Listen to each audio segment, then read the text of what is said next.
My name is John Mallier. I'm from Evans, Australia, New Zealand. We came across Evans Waterless coolant a couple of years ago when we found a need in the market for a coolant with a difference.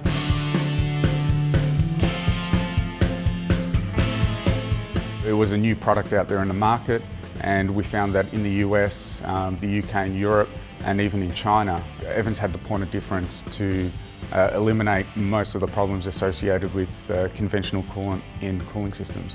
What we're basically doing is we're removing the water component from the formulation. So Evans USA have been able to formulate a synthetic blend which does not need to be mixed with water. By doing so, we've eliminated corrosion, we eliminate any chance of overheating, we eliminate vapor pressure because there's no evaporation of the water and pressure build-up throughout the system.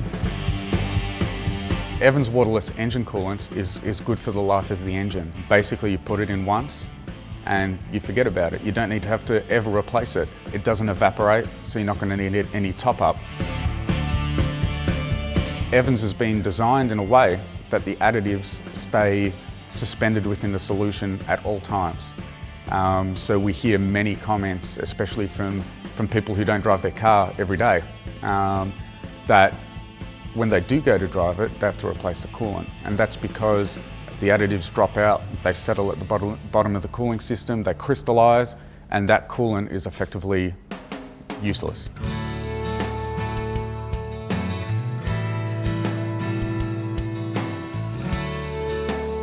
So what we're going to do today, we're going to drain the coolant out of this car and we're going to put our Evans product into it. In the first process, we will get the car up to operating temperature and then we will dump the water out of it. So the installation of Evans Waterless engine coolant is a simple process but has to be done right to ensure you get the maximum benefit. The first step is to drain the existing coolant out of your cooling system.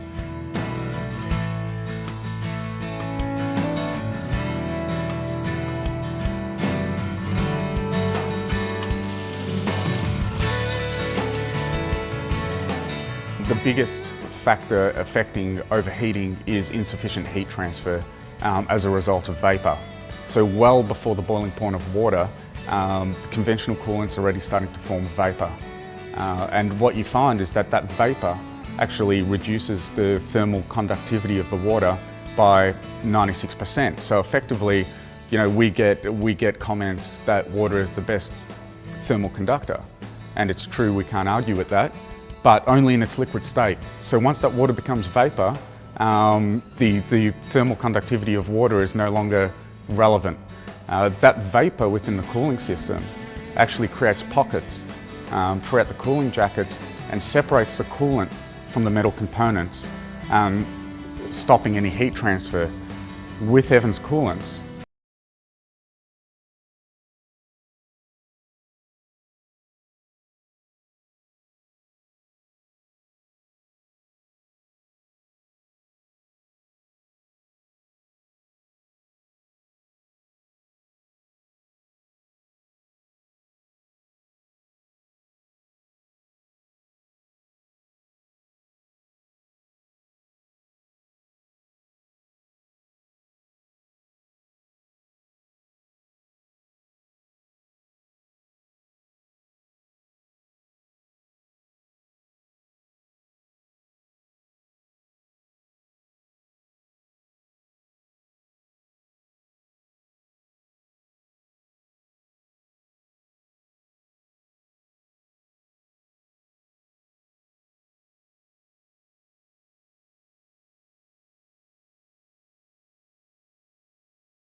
So when a conventional coolant begins to evaporate within the cooling system, it's creating immense pressure throughout the cooling system.